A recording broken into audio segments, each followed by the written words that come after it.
Om Jnanatimirandasya Gyananjanam Shalakaya Chakshurunmilitam Yena Tasmai Shri Gurave Namaha Gurave Gaurachandraya Radhikaya Stadalaye Krishnaya Krishna Bhaktaya Tadbhaktaya Namo Namaha Narayanam Gurum Vande Sharanyam Bhakta Bandhavam Gauramanovistam Purnam Radha Dasyam Pradayakam Rupanugacharya Varyam Rupamanjari Preshtakam Tapavana Bandhavam Yugacharya Narayanam Vancha Kalpatarubhyascha Kripa Sindhubhya Evacha Patitanam Pavanebhyo Vaishnavebhyo Namo Namaha Namo Mahavadanyaya Krishna Prema Pradayate Krishnaya Krishna Chaitanya Namne Gaura Tuise Namaha Shama Sundara Shikanda Shekara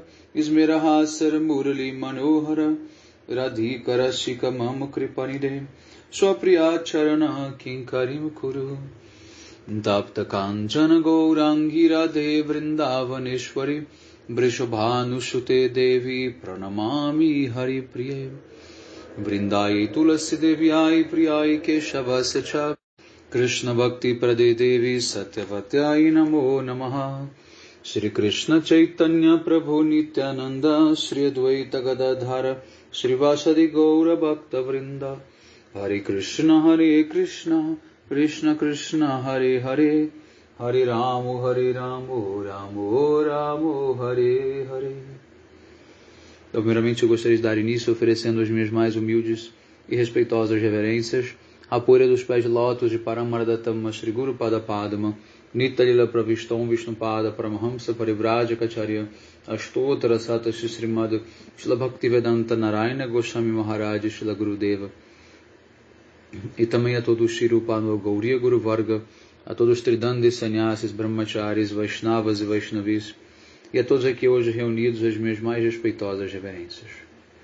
Então, pela misericórdia sem causa de Srila Gurudeva e de todos os nossos mestres do passado, presente e do futuro, nós podemos nos reunir aqui hoje mais uma vez para dar sequência à leitura do Uddhava Gita, capítulo 11, verso 38.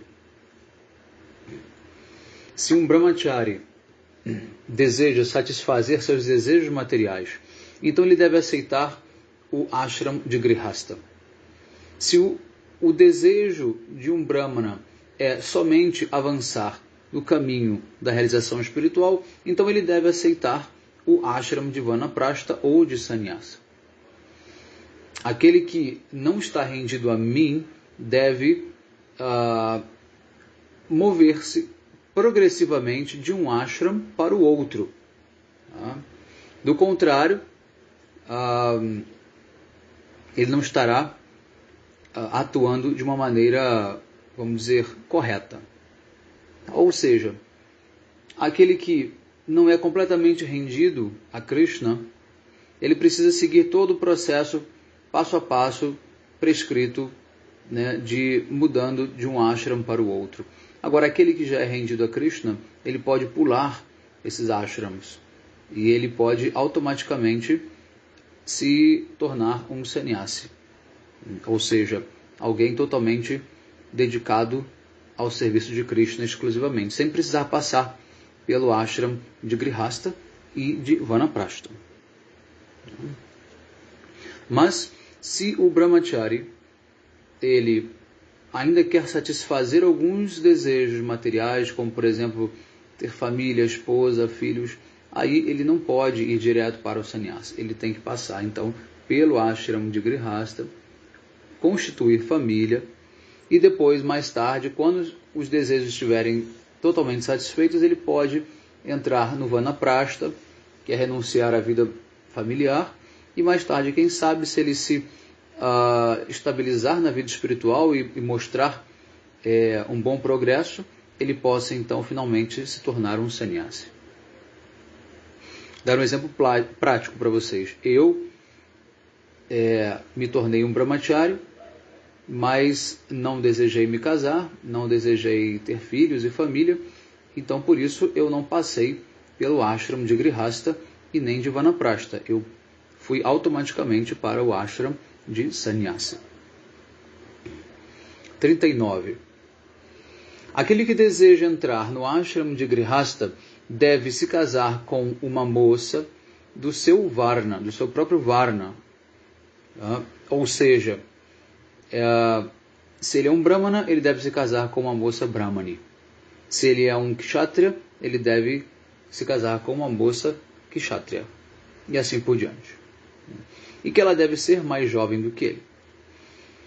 Em seguida, se ele quiser ter mais esposas, ele deve então aceitar outras esposas que sejam de varnas inferiores. Ou seja, aqui você já pode ver que a cultura védica permite a poligamia. Tá? Mas eles recomendam que a primeira mulher seja de um varna superior às demais, para que ela tenha autoridade, né, por ser a primeira esposa e possa assim coordenar as demais esposas. Porque não pensem vocês que na cultura védica é tudo de igual para igual, horizontal, todo mundo tem voz. Não. Existe hierarquia, existe respeito, né? Existe ordem. Então, aquela que chegou primeiro, aquela que tem um varna superior, ela automaticamente se torna a, vamos dizer, coordenadora das outras esposas que são que vieram depois e obviamente tem uma casta inferior à dela. Tá? Mas a poligamia, ela também pode ser de uma mulher com vários esposos. Antes que qualquer feminista de plantão aqui ouvindo a aula já comece a achar ruim, nós temos o exemplo de Draupadi, que era a esposa dos 5 Pandavas. Ela não só tinha 5 maridos, como ela tinha os melhores maridos da face da terra. Com exceção de Krishna, claro, mas os 5 Pandavas, Yudhishthira, Arjuna, Sahadeva, Nakula e Bhima, eram os 5 esposos de Draupadi. Então ela também praticou poligamia.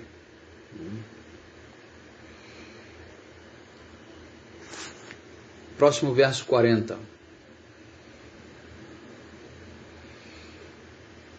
Aqueles que pertencem às 3 classes sociais de 2 vezes nascidos devem executar sacrifícios de fogo, estudar os Vedas e dar caridade, e fazer caridade. Dar doação em caridade, né? Enfim, prestar serviços de caridade. No entanto, apenas os brahmanas podem aceitar caridade, podem ensinar os Vedas e podem realizar sacrifícios em nome de outras pessoas. Então, um kshatriya não pode receber doações, tá? Porque o kshatriya, ele trabalha, ele tem a sua função de proteger a nação, ele é da classe militar ou administrativa, né, como um rei, por exemplo, políticos, etc. Ministros, tal, soldados, né, são todos kshatriyas.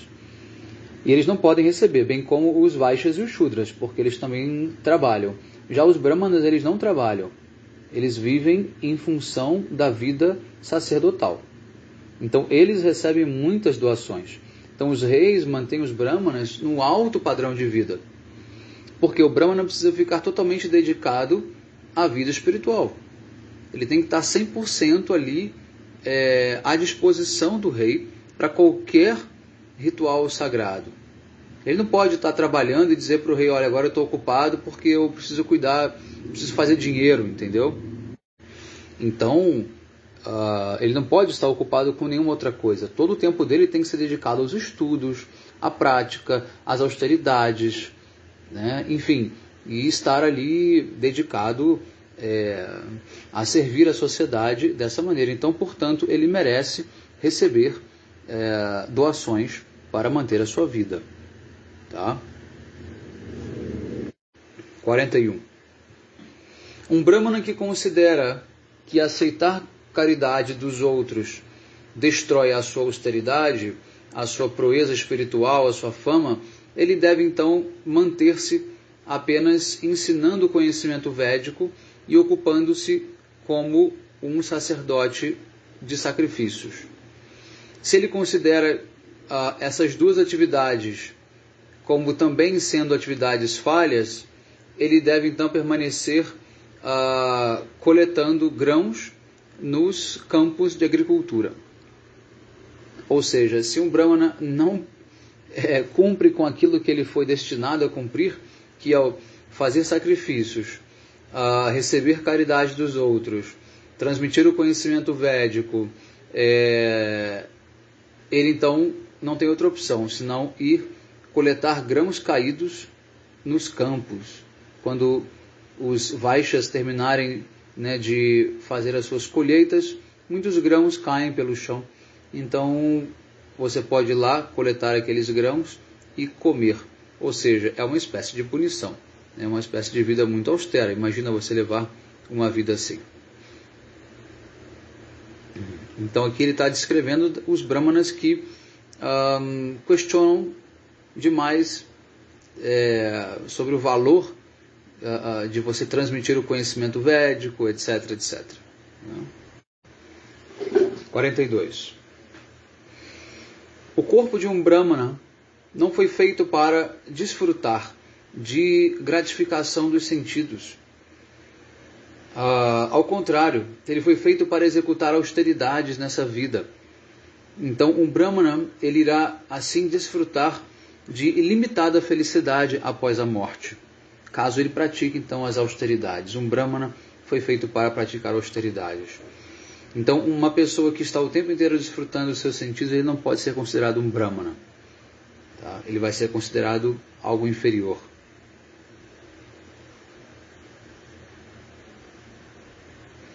43. Um brahmana que é chefe de família deve permanecer satisfeito enquanto mantém a si mesmo coletando grãos rejeitados encontrados nos campos e nos mercados.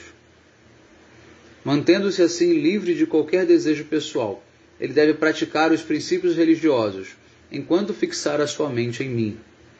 Assim, este brahmana permanece em casa, gradualmente cultivando o desapego, e assim ele avança em direção à meta mais elevada da vida.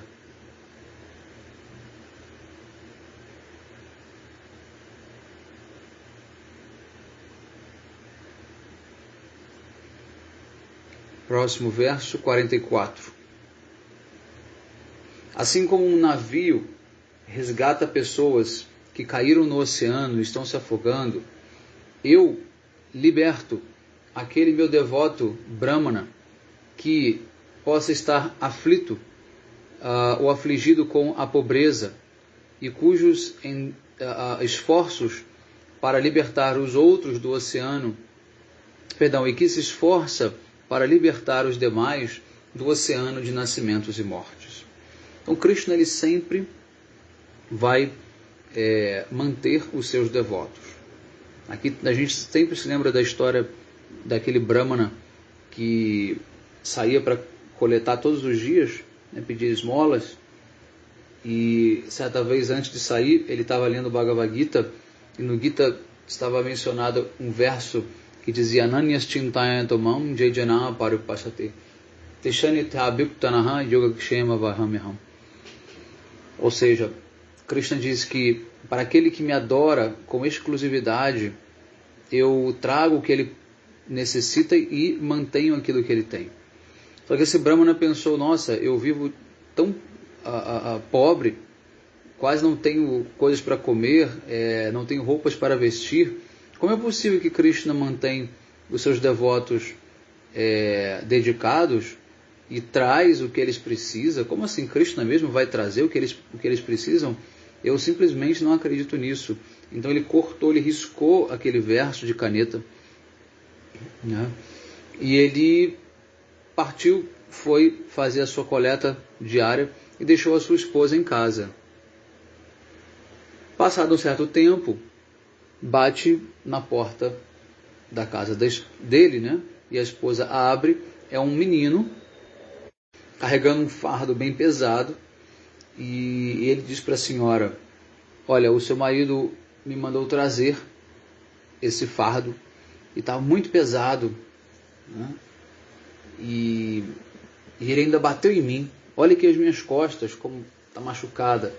Aí ele mostrou para a senhora e tinha assim uma lanha, né, nas costas dele. E a senhora ficou revoltadíssima. Como o meu marido foi capaz de fazer isso com um menino dessa idade, fazê-lo carregar esse fardo tão pesado, e ainda bateu nele, não acredito.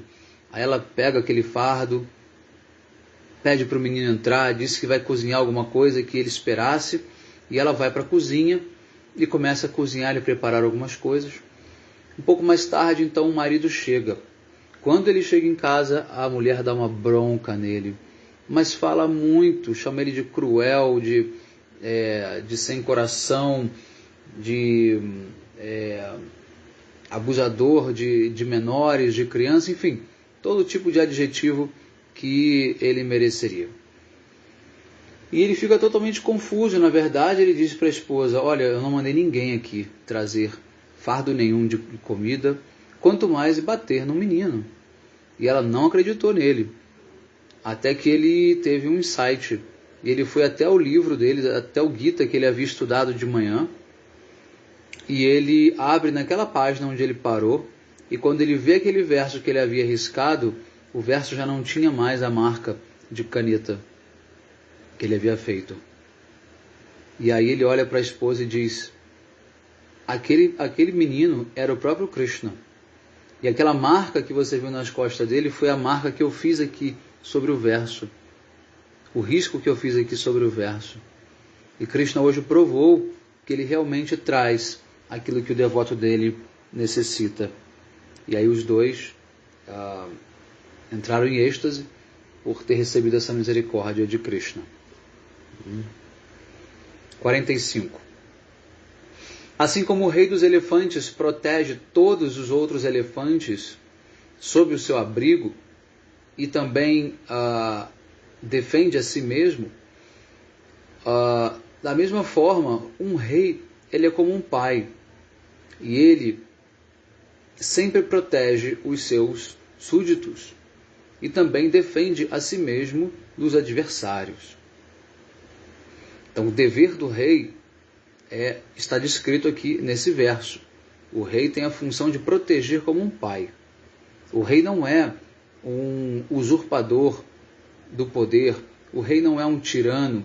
O rei original, o rei védico, tá? A estrutura da sociedade védica, o modelo de sociedade védica é monárquico. As pessoas precisam entender isso. É monárquica.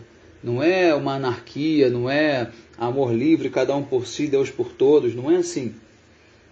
Krishna, ele criou um sistema que é muito favorável. A gente pode analisar os benefícios da monarquia por diversos aspectos. Tá? Por diversos aspectos. Um deles, eu vou agora mencionar, assim, resumidamente, é o fato do rei e a rainha representarem o arquétipo do pai e da mãe. Tá? Uma pessoa que não tem pai nem mãe, por exemplo, que é órfã, essa pessoa terá sérios problemas emocionais. Essa pessoa terá alguns distúrbios emocionais.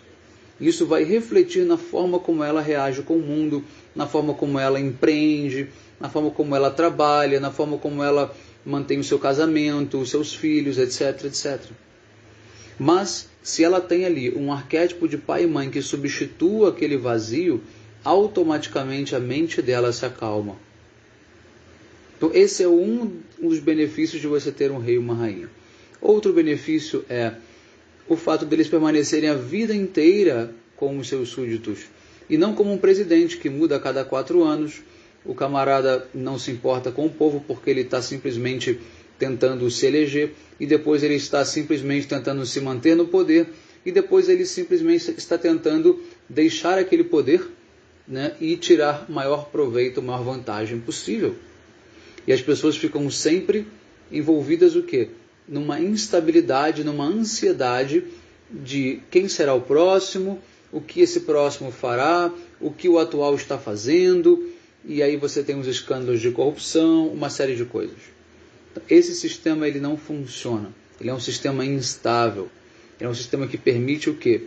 O aproveitamento, o roubo, a corrupção, porque você não tem muito como fiscalizar tudo isso. Imagina quando entra um, sai o outro, você vai começar a descobrir algumas coisas que aconteceram, como é que você vai começar a punir? A máquina estatal não tem poder de investigação e de punição para que todos sejam punidos. É por isso que a corrupção é algo generalizado, é algo estrutural, como a gente fala. Né? Todas as microveias do sistema estão corrompidas. Todas as microveias do sistema estão corrompidas. Isso começa lá de cima do poder. Tá? É claro, eu estou falando dos reis ideais, dos reis santos, né? Dos reis justos. Não estou falando aqui dos reis que não são. Tá? Então, para nós julgarmos, nós precisamos julgar o modelo. Né? Ou seja, aceitar o modelo. As pessoas, elas são independentes desse modelo. As pessoas, elas têm os seus defeitos. Tá? Principalmente em Kali Yuga, vocês podem ver que automaticamente o modelo de monarquia desapareceu. Né? Porque em Kali Yuga já não é mais possível você ter pessoas justas, um sistema justo. Os demônios tomaram poder. E quando os demônios tomam poder, acontece isso. Né? Um sistema político que favorece a desarmonia, a desordem, o caos, a ansiedade, o medo. Os demônios querem sempre produzir esse tipo de sentimento nas pessoas. Enquanto que um rei que está a vida inteira ali cuidando do seu povo, é muito mais fácil você questioná-lo, você observá-lo, você conhecê-lo profundamente. E ele também te conhecer. Né? Ele também te conhecer. Então, esse é o modelo que Krishna escolheu. O modelo de sociedade é monárquico. E acima do rei está quem? O guru. Então, na verdade, nós vivemos um sistema burocrata. Tá? A burocracia. Quem manda, entre aspas, né? Quem aconselha o rei. O rei segue as ordens do guru dele. Então, quem manda, de fato, no reino, não é o rei. É o quê? É o guru. Mas o guru também não manda, não fala coisas da sua cabeça. O guru segue os Vedas. E os Vedas seguem Krishna. Então, é uma sociedade baseada totalmente o quê? Nos valores védicos, nos valores estabelecidos por Krishna. E quando o guru decide algo, o guru tem aquela visão transcendental, que é uma inspiração divina, e ele orienta os seus reis da melhor maneira possível para tomarem a melhor decisão possível. Nós vemos isso no épico do Ramayana, né? O senhor Dasharatha Maharaj, ele foi sempre aconselhado por Vashishta Rishi, né? Assim como o senhor Rama também. Tá? E, então, a sociedade védica ela é uma sociedade extremamente perfeita, equilibrada. Tá? Então, é por isso que a gente tem esse modelo monárquico. Tá? E tem várias outras. Eu sugiro que você faça uma pesquisa, que você ouça alguns historiadores, pesquisadores da monarquia, para você se aprofundar um pouco mais nesse tema. Tem aqui no Brasil ainda alguns herdeiros, né, da família real, por exemplo, o Dom Bertrand de Orleans e Bragança, que é um dos príncipes aí na sucessão discipular não, na sucessão do trono, e ele explica muito bem vários aspectos da monarquia, tá? Não que essa coroa portuguesa seja feita de pessoas boas, não, nem um pouco, assim como a coroa britânica não é feita de pessoas boas, né? Veja o que a Inglaterra fez na Índia, principalmente, na África e outros países, amando da sua rainha, dos seus reis. Então, eles não são pessoas boas. Eu estou falando do modelo. Tá? Do modelo. Então é importante estudar esse modelo monárquico para você expandir a tua visão de sociedade, a tua visão de mundo, não ficar preso naquela visão muitas vezes marxista que a gente teve no colégio, na faculdade, né, de achar que tudo tem que virar uma ditadura do proletariado, porque essa é a melhor maneira. Não é a verdade, não é assim que funciona. Tá? Não é assim que funciona. A gente tem que expandir um pouco a nossa visão, e se nós seguimos os Vedas, devemos seguir e entender o que os Vedas propõem. Mas é muito comum, eu já digo logo, que muita gente que gosta dos Vedas, que segue o Vedanta, né, que, enfim, canta o Mahamantra, gosta da música, gosta da cultura védica, mas na hora de fazer política, faz o oposto. E quase não cai em si, quase não percebe que existe uma contradição muito grande. Então não tem como você ser progressista, por exemplo, ou seja, de esquerda, e ao mesmo tempo seguir a cultura védica. Isso é impossível. Impossível. Tá? Impossível. Então, existem muitas incongruências, muitas contradições.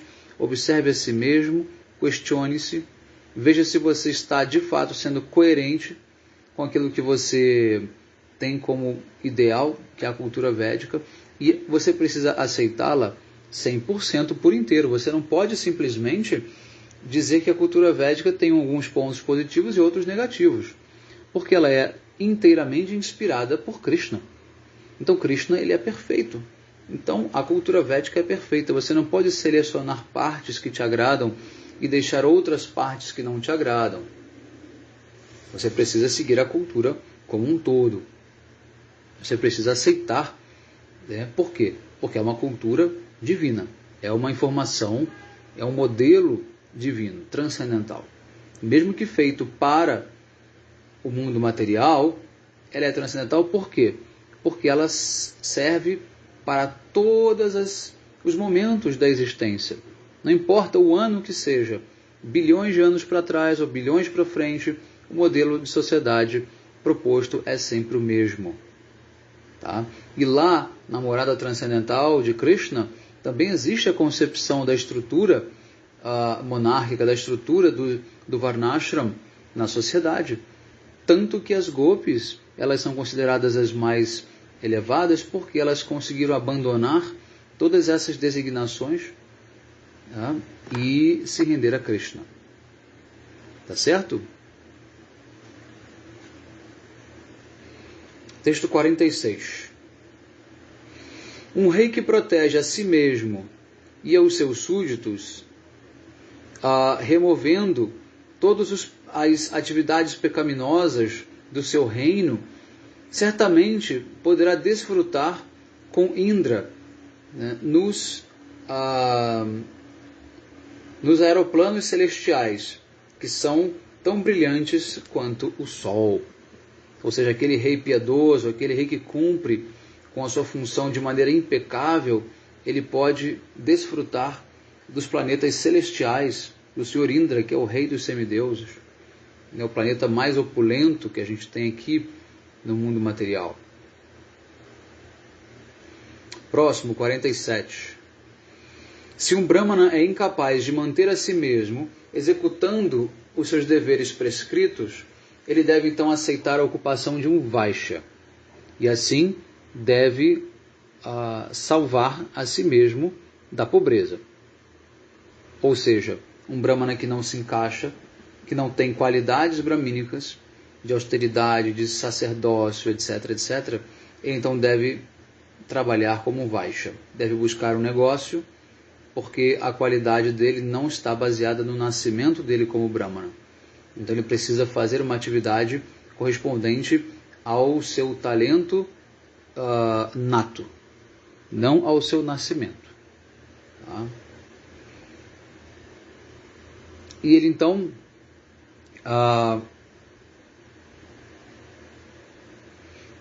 aí se ele ainda continua encontrando dificuldade como um Vaishya, ele então pode assumir a ocupação de um Kshatriya. Mas ele jamais deve se tornar como um cão, aceitando o quê? Um homem comum como o seu mestre. Então ele deve manter-se ainda com um mínimo de princípios. Ele não pode se vender, não pode se corromper completamente. Então ele pode mudar até de casta, mas de varna, né? Fala casta, mas é varna. Mas ele deve tomar muito cuidado para não perder completamente o seu caráter e a sua ligação com o divino. 48.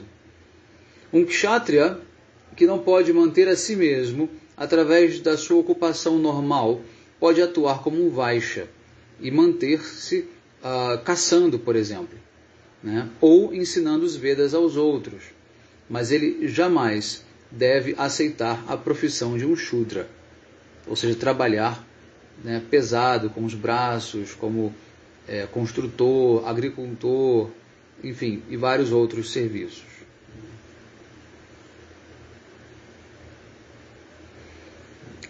49. Um Vaishya que não consegue manter a si mesmo, ele pode adotar a ocupação de um Shudra. E um Shudra que não consegue encontrar um mestre,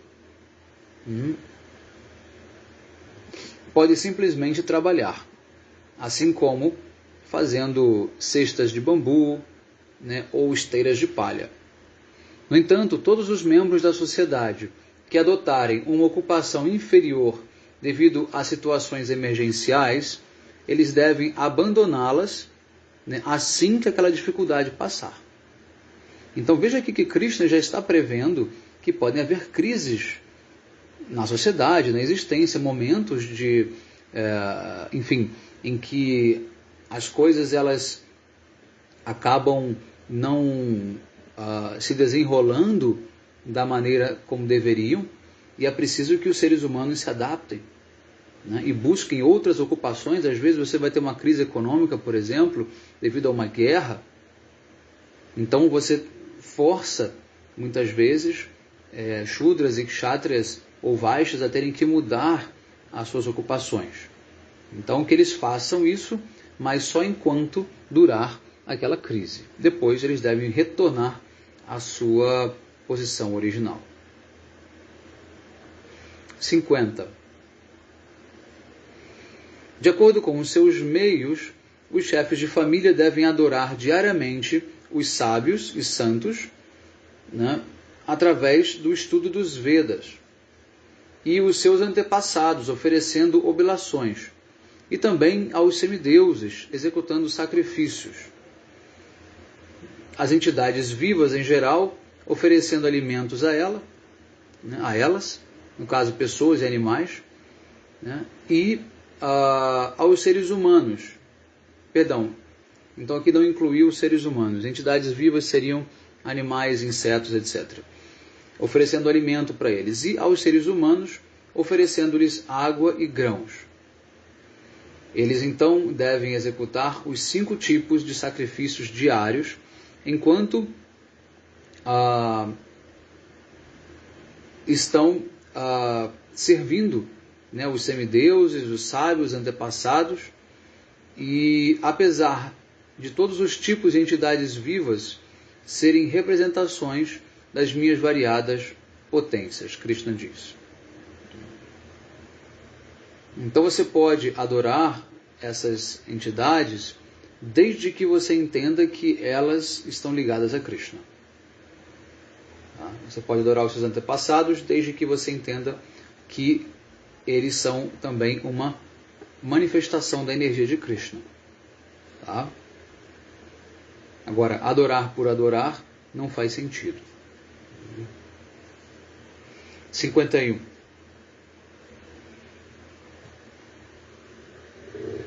Um chefe de família deve manter os seus dependentes através de sua riqueza, que chega até ele, né, por seus próprios meios, bem como essa riqueza que é conquistada por meios honestos. Então, jamais você deve tentar manter a sua família através de meios desonestos, meios escusos, ilegais.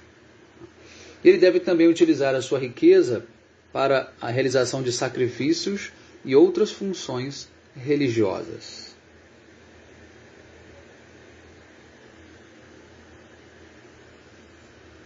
– 52.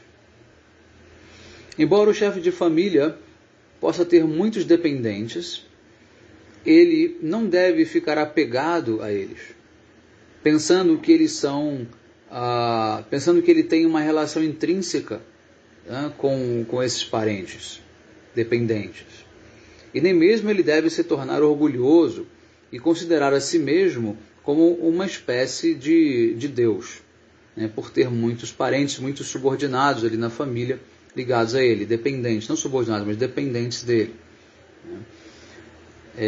Então, um chefe de família que é inteligente, ele deve compreender todos os tipos de felicidades materiais, até mesmo aquelas disponíveis nos planetas celestiais, sendo o que? Apenas temporárias, como toda felicidade material, ou seja, experiências temporárias. Então não se deve apegar a absolutamente nada. Então Krishna diz mesmo, aqueles que têm vários filhos, esposas, muitos parentes, muito rico, não pode se apegar. Tem que cuidar deles, tem que ter amor por eles. Eu já expliquei algumas vezes que desapego e renúncia são duas coisas diferentes. A renúncia é quando há uma separação, é quando você rompe com a relação. O desapego é quando você mantém a relação, mas uma relação apenas de serviço, de troca, mas não de apego. Ou seja, a pessoa não fica dependente do outro para existir. Isso é o apego. Se fulano morre, minha vida perde o sentido. Se fulano vai embora, minha vida perde o sentido. Não pode ser assim. Tá? Então você pode amar o seu pai, a sua mãe, os seus filhos, a sua esposa, o seu esposo, pode cuidar deles com o maior amor, sem nenhum problema, mas sem estar apegado a eles. Sabendo que eles são almas independentes, que eles têm o seu próprio karma, que eles não vão ficar com você para sempre, tá? E que a separação é algo inevitável, seja lá por que razão for. Então você deve se manter sempre o quê? Dentro de si, buscando a sua felicidade na relação com Krishna, não na relação com os entes materiais. Certo? 53. Uma sociedade de crianças, esposa, parentes e amigos pode ser comparada ao encontro de viajantes em um abrigo. Ao trocarmos este corpo, nos separamos de tudo e todos, tais como amigos e parentes, assim como aquele que desperta de um sonho e tudo aquilo que ele viu simplesmente desaparece. O sonho já não tem mais o quê? Realidade. O sonho é uma realidade apenas enquanto há o sonho. Depois disso, ele não é mais uma realidade. 54. Um chefe de família que é desapegado, após considerar ou ponderar profundamente sobre a sua situação, ele deve abandonar todo tipo de orgulho e apegos que permanecem em sua casa, assim como e permanecer em sua casa, assim como um convidado, como se ele fosse um convidado da própria casa. Essa é a postura de uma pessoa que está desapegada. Ela se sente um convidado na sua própria casa. Ela não pensa que aquela casa pertence a ele, que as pessoas ali pertencem a ele, que é a minha esposa, o meu esposo, meus filhos, meus pais, meus empregados. Não. Ele está ali como se fosse alguém neutro. Isso é muito raro, isso é muito difícil. Aqui estamos falando de um nível ideal, que é o nível mais elevado. Tá? Não que se você não faça isso, você esteja condenado. Não é isso. Tá? Não leve as coisas para um extremo, com tanta intensidade. Não fique ansioso, né, por não estar dentro deste padrão.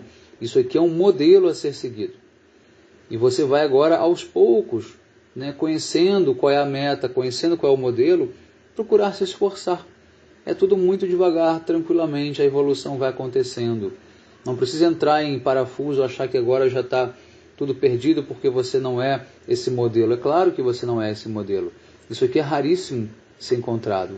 Raríssimo.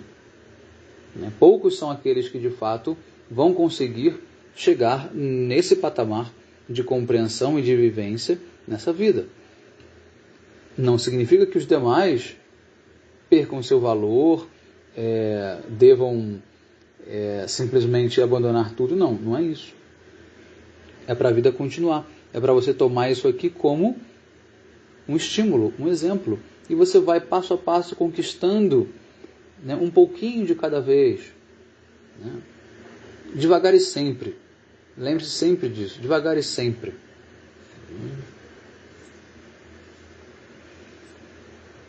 55. Aquele chefe de família que é um devoto, que me adora com muita fé, Krishna diz, através da realização das suas tarefas ou deveres, ele pode residir na sua casa ou no local sagrado de peregrinação. Se ele já tiver um filho crescido e tiver abandonado então os desejos por desfrute material, ele pode então receber sannyasa, ou seja, ele vai colocar o filho no lugar dele, o filho vai organizar tudo, vai prover tudo para a mãe, para os irmãos e para os demais, né, avós também, se estiverem vivos, enquanto que o pai aí então já pode receber sannyasa. 56.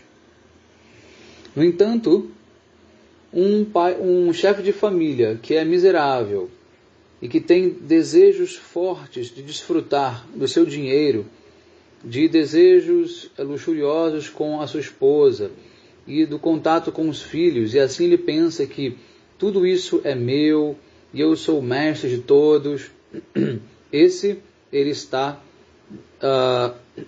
dentro da mais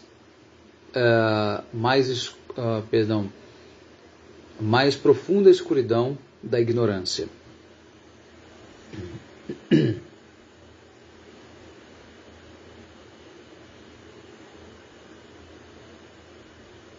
Então, se ele pensa, sem mim, como os meus parentes continuarão vivendo? Sem a minha proteção, a minha pobre esposa e meu filho mais velho irão sofrer terrivelmente. Como eu posso, né? Como a minha família pode viver sem mim? Esse é o pensamento dessa pessoa. Assim, então, o resultado dessa mentalidade tola é que esse chefe de família, cujo coração está dominado pelo apego à família, ele permanece em profunda ansiedade sempre. Enquanto medita constantemente em sua família, ele morre, e assim ele adentra na escuridão da ignorância. Então ele vai morrer apegado, vai morrer pensando na família, não vai conseguir pensar em Krishna, e simplesmente vai ter que nascer de novo dentro daquela roda de samsara, daquele ciclo de nascimentos e mortes, não vai conseguir ser libertado. Tá bom? Então aqui encerra o capítulo 11 e nós vamos então encerrar por aqui e continuar na próxima aula com o capítulo 12. Então, bom dia a todos, Hare Krishna, Vanchakalpatarubhyascha kripa sindubhyaiva cha patitanam pavanebhyo Vaishnavebhyo namo namaha.